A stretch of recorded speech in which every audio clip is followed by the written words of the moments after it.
demikian, akting tentara Zionis tampaknya sudah mulai disadari publik mancanegara. Mereka berbondong-bondong mengungkapkan rasa muaknya terhadap kepalsuan yang dipertontonkan. Beragam komentar pun dipenuhi dengan ribuan kecaman dan kemarahan, sebab tindakan tentara Zionis tersebut tampak bertolak belakang dengan kekejaman dan kebencian yang mereka sampaikan selama ini. Sebagaimana sikap Benjamin Netanyahu dan para jajaran pejabat tinggi Israel hingga penduduk sipil, termasuk tentara Israel itu sendiri, yang mana mereka semua mengungkapkan bahwa warga Gaza harus dihabisi.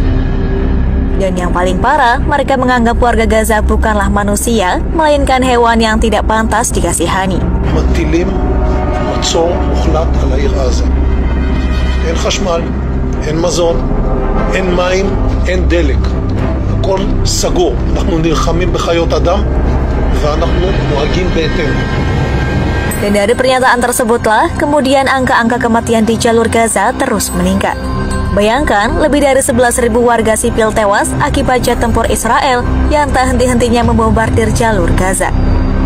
Ditambah lagi, fasilitas umum seperti rumah sakit, masjid, hingga gereja tak luput dari serangan udara Zionis yang mana menambah jumlah korban tewas di jalur Gaza. Bahkan, pabrik roti, bantuan makanan dan minuman dari mancanegara yang diperuntukkan bagi warga Gaza diserang oleh jet tempur Israel. Belum lagi, ribuan warga di utara Gaza terusir dari rumah-rumah mereka akibat ancaman Zionis yang disebarkan melalui udara. Jadi bagaimana mungkin mereka tiba-tiba berubah menjadi baik di depan kamera jika bukan untuk pencitraan semata? Dan ada fakta lain yang dilakukan oleh Zionis Israel dalam merusak citra baik Hamas, yakni mereka menyebarkan sebuah video pengakuan dari perawat wanita di rumah sakit Al-Shifa yang berada di Gaza, bahwa Hamas telah melakukan pencurian bahan bakar dan obat-obatan hingga si perawat tersebut tidak mempunyai persediaan obat untuk mengobati pasiennya yang mengalami patah kaki. Dan lagi-lagi, pertolongan Allah pun terjadi.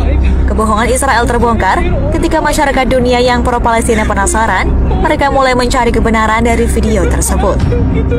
Dan didapati, ternyata wanita yang dijadikan sebagai perawat oleh pihak Zionis adalah seorang Yahudi berkebangsaan Meksiko Israel, bernama Hannah Abutbul, yang berprofesi sebagai konten kreator digital.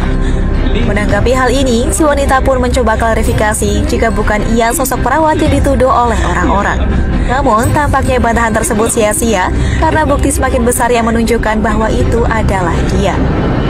Lalu yang cukup memalukan lagi adalah kesaksian palsu dari juru bicara militer Israel Daniel Hagari, di mana pada sebuah video ia mengaku telah berada di jalur Gaza, tepatnya di rumah sakit Rantisi yang dikhususkan untuk menangani pasien anak untuk penyakit kanker. Rantisi menjadi salah satu dari 4 rumah sakit di Gaza yang dikepung oleh tank-tank Israel. Daniel Hagari mengatakan bahwa rumah sakit ini digunakan oleh Hamas sebagai markas mereka dalam menahan para sandera. Juru bicara pasukan pertahanan Israel atau IDF, Daniel Hagari, mengklaim punya bukti terkait tuduhan tersebut. Hagari kemudian berujar, ini sedang kami selidiki, namun kami juga memiliki intelijen yang memverifikasinya. Jubir itu menjelaskan, pasukan Israel menemukan gudang senjata granat, rompi bunuh diri, dan bahan peledak lain di ruang bawah tanah rumah sakit. Pasukan Israel juga menemukan sepeda motor dengan bekas tembakan yang mereka sebut dipakai oleh Hamas. Dalam rekaman itu, Hagari juga menunjukkan sebuah tempat tinggal, termasuk dapur kecil serta terowongan di sekitarnya yang dianggap mengarah ke rumah seorang komandan senior Angkatan Laut Hamas. Hamas menguasai seluruh wilayah ini dan melancarkan perang melawan Israel dari rumah sakit ini, ujar dia. Dan lagi-lagi, semua itu dianggap sebagai lelucon oleh masyarakat dunia yang mulai sadar dengan propaganda jahat Zionis Israel. Beragam keanehan pun terkuak mulai dari rompi, persenjataan hingga lubang terowongan yang nampak disetting sempurna oleh tentara Israel sebelum rekaman dimulai. Bahkan aksi yang tak kalah memalukan dipertontonkan langsung oleh juru bicara pasukan pertahanan Israel lewat video pada akun media sosial resmi milik IDF. Masih dalam rumah sakit Rantisi yang dicurigai sebagai markas Hamas, ia menemukan selebar kertas yang dipenuhi dengan list nama tertempel pada sebuah dinding. Daniel Hagari dengan meyakinkan menjelaskan bahwa list-list yang ada di kertas ini merupakan nama-nama pasukan Hamas yang akan melakukan serangan Israel. In Arabic, this list says we are in an operation.